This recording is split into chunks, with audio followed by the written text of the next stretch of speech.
Hoje conosco está aqui, gentilmente, no nosso estúdio em Brasília, o senador Roberto Rocha, do PSB do Maranhão. Senador, boa noite, muito obrigado pela gentileza, bem-vindo aqui ao Jornal da Record News. Muito boa noite, Heródoto, é um prazer estar aqui no Jornal da Record News, conversando com você e com toda a população brasileira. Senador, o senhor também foi surpreendido hoje com essa decisão do presidente ou do vice-presidente da Câmara dos Deputados, Waldir Maranhão, a respeito do processo de impeachment? Com certeza, Heródoto. O Brasil todo ficou muito surpreso com a decisão, uma decisão monocrática do presidente em exercício, que é meu conterrâneo, Waldir Maranhão. Ele resolve isoladamente, sem, me parece, ouvir a mesa da Câmara sequer, muito menos o plenário, decidir sobre algo que já foi decidido pelo colegiado, pela Câmara dos Deputados. E por larga maioria, por um quórum acima do quórum qualificado de 3/5, ou seja, por 367 votos, o processo foi para o Senado Federal. E estando no Senado Federal, sob apreciação dos senadores, depois de ter sido votado na comissão que julga, neste primeiro momento, a admissibilidade, às vésperas de ser julgado no plenário, monocraticamente o deputado Waldir Maranhão decide suspender o processo. E é evidente que essa notícia, essa decisão, ela surpreendeu, para dizer o mínimo, todos nós, políticos e povo brasileiro. Senador, o senhor acha que essa celeuma provocada vai parar ou provocada por um lado ou provocada pelo outro, lá no Supremo Tribunal Federal? Olha, eu acredito que neste momento não, Heródoto, porque a Câmara, ele cumpriu um rito, inclusive sob a baliza do próprio Supremo Tribunal Federal. O Supremo, ele estabeleceu um rito do processo de impeachment, tanto na Câmara quanto no Senado Federal. E é evidente que não houve uma quebra de regra daquilo que ficou estabelecido. É verdade que o Senado Federal está naturalmente examinando o processo e mesmo a presidente da República nunca ingressou em juízo para reclamar de alguma falha da Câmara dos Deputados. De modo que, para nós, senadores, essa decisão do deputado Waldir Maranhão, ela não guarda nenhuma lógica, nenhum fundamento. E não é por outro motivo que o presidente do Senado, há pouco, comunicou ao Senado e à nação brasileira exatamente isso, que o processo segue normal no Senado Federal.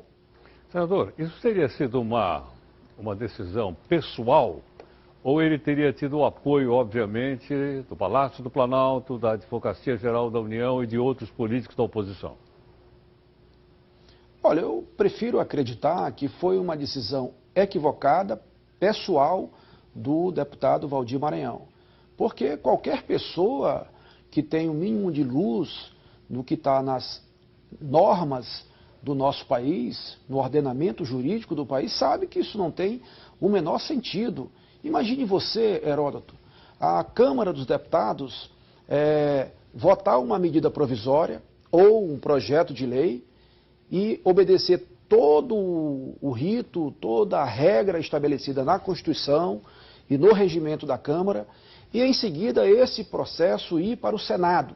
E lá no Senado, durante a votação, por uma razão de um presidente eventual ou não da Câmara dos Deputados, simplesmente dizer que aquilo que a Câmara fez não vale mais.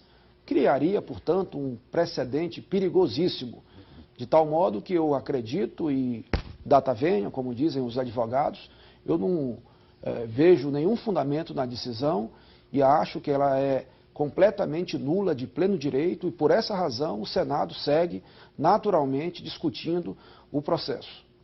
Senador, na avaliação do senhor, se por acaso essa votação que está prevista para quinta-feira ou sexta-feira, ela fosse adiada, isso faria com que alguns senadores mudassem sua opinião? Haveria tempo para convencer alguns senadores que trocassem o seu voto? Olha, Heródoto, eu preciso dizer que nesse processo há uma diferença conceitual entre a Câmara e o Senado, ou seja, entre o papel do deputado federal e o papel do senador da República.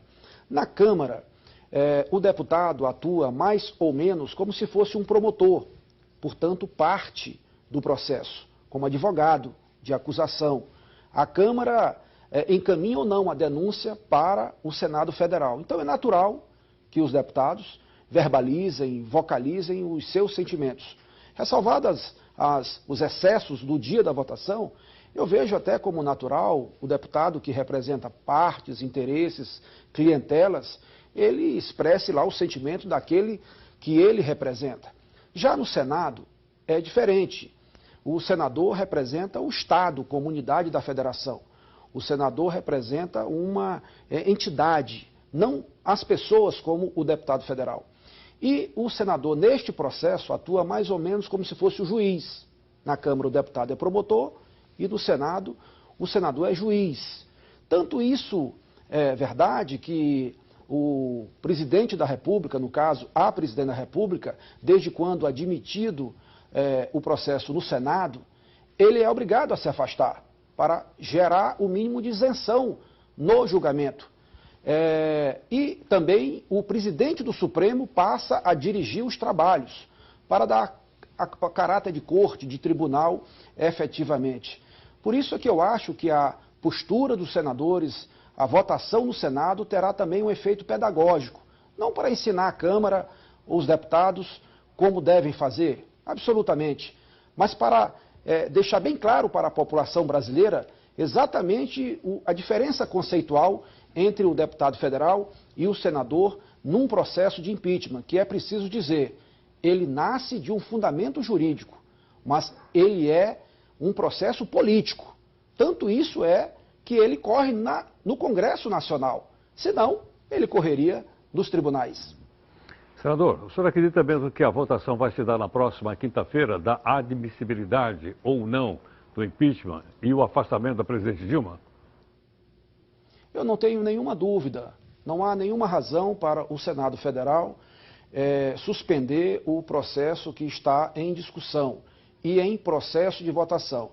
Neste momento, nós não estamos discutindo nenhum processo no que diz respeito ao mérito. Nós estamos discutindo apenas o juízo da admissibilidade. O Senado, pela maioria simples, ou seja, é um número pequeno que precisa de senadores para aprovar a admissibilidade, ele examinará, penso eu, esta semana e vai, com certeza, admitir o processo. Não poderá o Senado Federal, ainda que por um quórum tão pequeno, decidir por não admitir a denúncia que a Câmara, motivada pelo sentimento do povo brasileiro, por expressiva maioria de votos, 367 deputados, o Senado, é evidente, não tem condições nenhuma para simplesmente dizer que não admite discutir o processo. A questão da decisão de mérito de cada um senador ou senadora é uma outra questão a ser debatida mais adiante. Senador, o senhor avalia também que essa sessão deverá durar aproximadamente umas 20 horas? Ou poderá haver um consenso entre as bancadas para que os discursos sejam menores e a votação ocorra mais cedo? Olha, eu acredito que o Senado, claro, é bem menor do que a Câmara. Enquanto a Câmara tem 15, 13 membros, o Senado tem 81.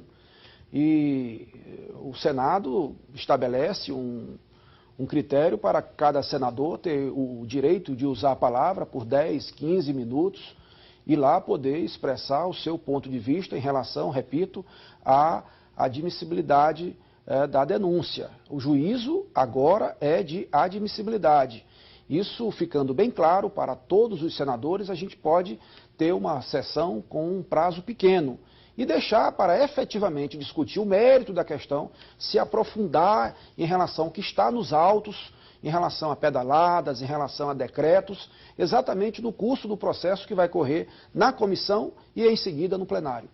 Ok, senador, eu queria pedir que o senhor ficasse um pouco mais no nosso estúdio aí em Brasília. A gente vai voltar a falar daqui um instantinho. Só um instantinho. Quem está no nosso estúdio em Brasília é o senador Roberto Rocha, do PSB do Maranhão. Senador, quero fazer agora uma pergunta direta ao senhor, né, em relação ao que vai acontecer nos próximos dias.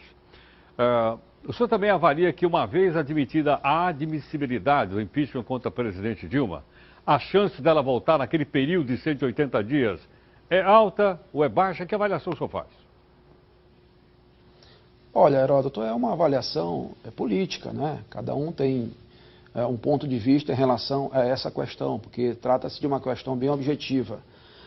Para ela ser afastada e responder o processo no Senado Federal, são necessários poucos votos, ou seja, maioria simples. É evidente que isso vai acontecer. Agora, para ela perder o mandato definitivamente, é necessário um quórum alto, um quórum de 3/5, um quórum bem qualificado, ou seja, pelo menos 54 votos dos senhores senadores e senadoras. Ou seja, do jeito que na Câmara precisava de ter 372 votos, no Senado precisa ter 54 votos. No olhar do outro lado, é necessário que, para ela não sair, ela retornar ao cargo, basta ela ter 28 votos. Então, a gente tem que ficar atento ao número que ela terá agora na admissibilidade, que é como se fosse mais ou menos o primeiro tempo do jogo. E o segundo tempo é uma outra questão. Embora que a gente saiba que na Câmara, não tendo condição de segurar o processo do cargo, muito mais difícil é fora do cargo. Senador, muito obrigado pela participação, obrigado pela sua gentileza aqui conosco. Muito obrigado. Obrigado, até uma próxima oportunidade. Até mais, muito obrigado. Muito bem, aí está a participação então do nosso convidado de hoje. Como eu disse mais uma vez, convidado obviamente favorável ao impeachment do presidente Dilma. Amanhã a gente vai ouvir, estamos ouvindo um e outro. Amanhã, obviamente, você vai ter o outro lado aqui no jornal, como você acompanha sempre.